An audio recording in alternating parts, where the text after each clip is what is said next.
Welcome to 23 Degrees Sideways, and I hope you know the 3 rules. Do stuff, don't stop, and finish something every day. I have videos explaining this, and I'll talk about it quite a bit, but that's not what I'm talking about right now, because right now I want to talk a little bit more about the evil virus pandemic. We know that it's not terribly bad, okay? We know that the United States is the most diverse population spread out over a large, well-traveled continent on the globe. So, of course, we have more reported transmission, although the numbers of that are somewhat suspect, because I know for a fact that you can get tested and come back positive 6 times and have that count as 6 cases in your dinky little county. It's really easy. It's really fun to look at the rural counties, okay? And people say, oh, well, this is just an anecdotal example. This is just one example. The reason you look at these counties is that the counties have a low enough population that you can track this, that you can say, okay, we've had, county I live in, 118 coronavirus deaths, okay? And I happen to know that at least 27 of them are only loosely related. Literally a suicide, gunshot wounds, stuff like that, auto accidents. So I know that the numbers are wrong, and you look at this county, you look at other counties that have similar things, and you say, oh, well, that's just a rural county, that doesn't matter, it's not the same in the city. Well, what's not the same in the city? Misreporting, the idea of misreporting, the idea of over-reporting, miscoding. Why is that not going to happen in denser population environments? It makes it harder to find, yeah, but why do you say it's not happening at all? That's the question, you know? So, I know that the numbers being reported are invalid. I know that the number of cases being reported is, at best, nonsensical, at worst, an actual conspiracy. It's very big deal for people to push the narrative about how bad America is. I don't think it really flies. I don't think it works very well. We're too diverse. And when I say diversity here, when I talk about that concept, what I mean is that we have too many different cultural behaviors that don't follow the specific metric, okay? For example, we have strong Hispanic, very familially oriented, very Catholic, very religiously oriented cultures in the Southwest of the United States, and they don't social distance. Not only do they not social distance by rule, it's pretty common for white Americans from the Midwest to come to the Southwest and wonder why everyone's like 2 inches away from them, right? Not only do they not social distance as a cultural norm, but their culture itself doesn't permit the type of isolation that you, whoever you are, wants to prevent the spread of the virus. In addition, you have a lot of living situations that are not inhumane, but, you know, not everyone lives in a world where a family with 3 kids has a 6-bedroom house. And I'm thinking very specifically of a couple of friends of mine who have at least, for 3 kids, 4 kids, or 2 kids, at least a playroom, a family room, an office, and a computer room, in addition to individual bedrooms, or a library instead of a computer room. So I'm not like way out there when I talk about this. This is considered a norm for a lot of people, but it's not inhumane or out of the ordinary for people in other cultures, especially Hispanic cultures, the rural people in the southeast, whether they're white, black, or purple.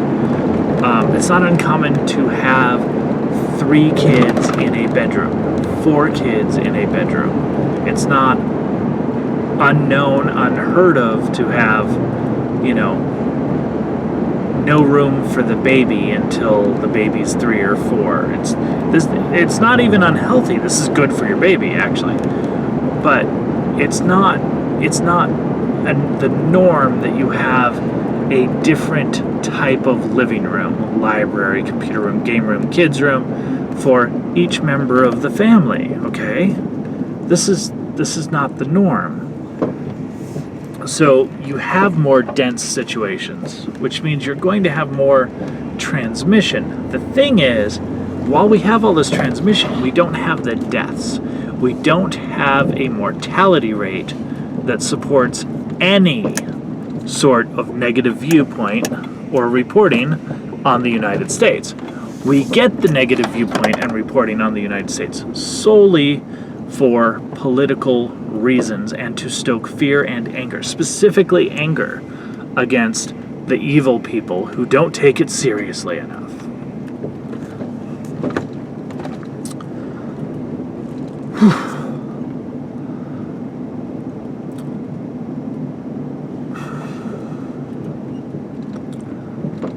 There have been cultures, countries, nations, whatever, societies. There have been times in history where we have had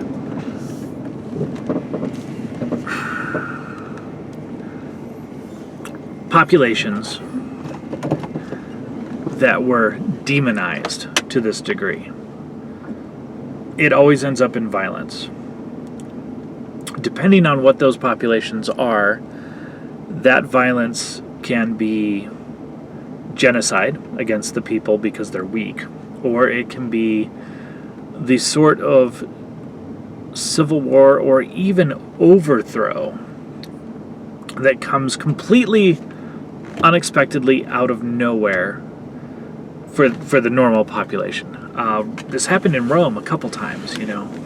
Don't worry about the Goths.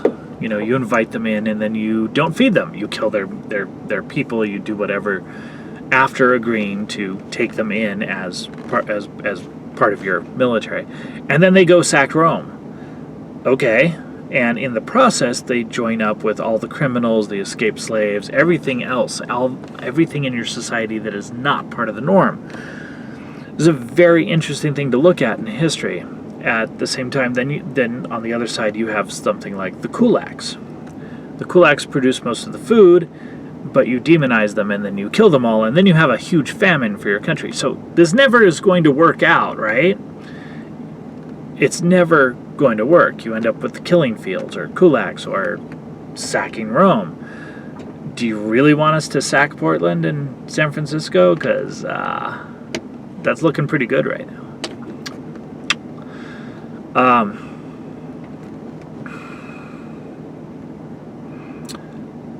People don't like to look at history in a broad context. They like to cherry pick what they're looking at. The fall of Rome is one of those areas where people tend to not have very good information or understand the length of time. We have that problem with China. There's a lot of Americans who think, honestly, that it is patriotic to make the U.S. have a soft landing because we're a dead empire. We had our day. Empires never last more than 50 years, and that's absolutely ridiculous. The Roman Empire was at its height for 500 years. It lasted for more than 1,000. So, people kind of fool themselves with this stuff. The cherry-picking history is a really good example of refusing to learn from history. That's really all I got for you right now. I think so. As the mask slips, so to speak, That's the phrase people like to use, the mask slips. As that happens, you see more and more the control factor for the sake of control factor instead of people really relaxing things or handling things in the most humane fashion. Okay, authority for the sake of authority is inherent and implicit and absolutely present in every aspect of the coronavirus response, from governments and from scared members of society. Authority is absolutely key. Authority for the sake of authority. But there is also there is a global movement. I don't think they're a conspiracy. I don't think they're one unitized thing. But they are fellow travelers, and they respect their fellow travelers. Okay, there's nothing about Bill Gates and Fauci and Robot Man from Facebook where that they all necessarily like each other, but they all have the same. They play in the same space, and so they share similar goals. So they will reinforce and feed each other. It doesn't take a conspiracy. It's just the nature of humans. So we're looking at a place where people aren't being grounded. When Bill Gates starts talking about ideas of having chip cards that you have to carry everywhere to go shopping, to get gas, to leave your house, he's not being grounded by people's in his area authority. People in authority, people in the elites, people in the globalists saying, that's a little much. Maybe we can just, keep the cohort safe by making it just a vaccine passport to cross state lines, which is obscene and insane, but it's a you have a line there. Don't cross this line, right? No, it gets into everything, like literally being able to go buy gas. It's being proposed. And it's being thought about seriously, and they're trying to come up with ways to make that happen, to go cashless, everything. That's bad. That's really bad, and it's never going to work. It's just automatically never going to work. You cannot build a society like that. It's not going to work. The question is, how well off, how good a quality of life are you going to have if you're not part of that? What are they going to try to do to those who cannot conform or belong? What happens to the edges? Stick that in your hat and stay sideways.